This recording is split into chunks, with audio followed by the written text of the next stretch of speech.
Hi everyone, this is Cherry Enchantress with Pixie Dust Tarot, and this is your daily dust for Saturday, July 16th, or anytime you stumble upon it, because it can be a timeless reading as well. And so I've been going through every single deck that I own. I went through all my hard boxes, but I missed one, and then went to my tuck boxes. Anyway, I can't not do Everyday Witch. It's one of the classics. It's such a cute deck, and it comes in this nice magnetic big box with a really big book and a really awesome deck. All right, let's see. So I'm gonna give it a good shuffle.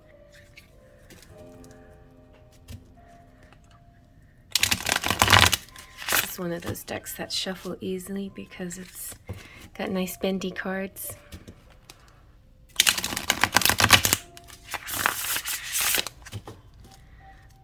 Give it one more shuffle.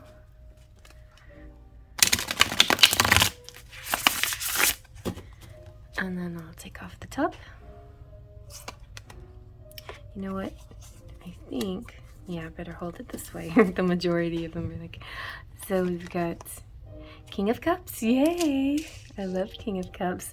I love this one too. Look at that. Look at the water, the kitty, the fish. That's so cute. We have, ooh, the Eight of Pentacles, really nice. And the Eight of Swords. Okay. Well, not too bad, not too bad. Let's take a closer look. So interestingly, in the book, there's a quote that goes with every card. And I wanted to go to Eight of Swords first because it represents the stuck energy, that feeling like if I make a move, I'll get hurt. It's part of the sphere of the unknown, but it's assuming also what you assume was going to happen if you do something, and that keeps you stuck. And I don't know if this is you per se. It most likely is. The reading usually is just about you, but we also have the King of Cups, so this could be you or somebody else. The Eight of Pentacles could also be you or somebody else. And I want to try to bridge how these all connect together. But so I went first to the Eight of Swords, and it says, I gotta get out of this place if it's the last thing I ever do. So I think that's a really interesting, we have two eights here. We could be tying into the Lionsgate portal in August. But the Eight of Pentacles is really great. It's like producing things, making things, and being sort of the a expert, highly skilled and doing things that impress people. And having diligence to detail and honing your skills and and all that leads to a great future. So here's what I think could be happening between these two cards is it could be this enjoying your job a lot, maybe collecting some of your designs, whatever your work may be, you're making sort of a collection of it, or you're collecting I feel like you're collecting resources and tools and things, maybe so you can make a move, and this next move could be a physical move somewhere, someplace, but there's a fear of this move, of taking this next move, but you want to get out of here. You want to, so it could be a job for some of you. You like what you're doing, but maybe you don't like the place that you're doing it in, or maybe you like both the job and the place, but you're thinking of being more of an entrepreneur and doing things more on your own, and that scares you. But I feel like with the King of Cups energy here, you have really somebody, even if it's yourself, your higher self, you have somebody on your side. So this This person, though, is somebody who has emotional stability and maturity and control. And sometimes you see this in the King of Swords. You don't always see the emotion. In this book, it's suggesting that the King of Cups, sometimes you don't see their emotion because they're so good at balancing their emotions and controlling themselves, you know? So it's important not to be. So the quote for this one is, "It's good to be in control, but be careful not to separate yourself too much from others." So maybe that's the fear, you know, wanting to have it all and not sure if you become so separate from others.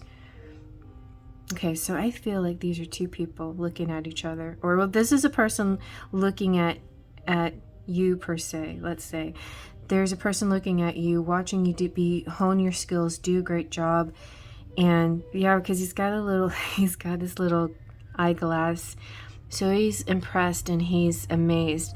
But there's this part of him where he is not as open with his heart as he was before. He's being a little more reserved. That's what I'm getting because of the Eight of Swords. He's being a little bit more reserved, and instead of engaging, he's separating. So, but then, you know, the King of Swords, King of Cups, I keep calling him King of Swords. He's acting like a King of Swords right now. The King of Cups can't surprise you because Cups energy always is about love. And like a lot, Pisces does this. You know, Pisces is really one of those water signs that they're very warm and loving and sweet and compassionate, but they need their space, right? And sometimes they just disappear. So realize that, and maybe you might be more of an earthy person, even if you're not an earth sign. You're maybe more down to earth, and then that energy of quick departure, coming in and leaving again without too much communication, can be a little bit can kind of shake you up a little bit. But I feel like if you're this person, you're doing fine. You're really focused on what you're working on. I just feel like it's the King of Cups energy that's actually this Eight of Swords energy too. Like he's wants to make a move but not willing to make a move, so he keeps himself separate. That's what I'm seeing. Oh, I think he'll eventually. Yeah, but see, he's on his own little island, and see how the island is like his little. It's a paradise on the one hand, but on the other hand, it's also a little, you know, cage of sorts. His own little. It's like his own little heaven, but in a sense, also it's not so great anymore. It's like he wants to get out of this place. All right, so we'll see what he does, but maybe he feels a little bit restricted. Okay, or maybe you feel a little restricted. But as long as you're putting your efforts into the things that you like to do, I think the answers will come to you. Maybe you're a little familiar, will tell you what to do. Anyway, I hope you like that. It's just a pixie dust.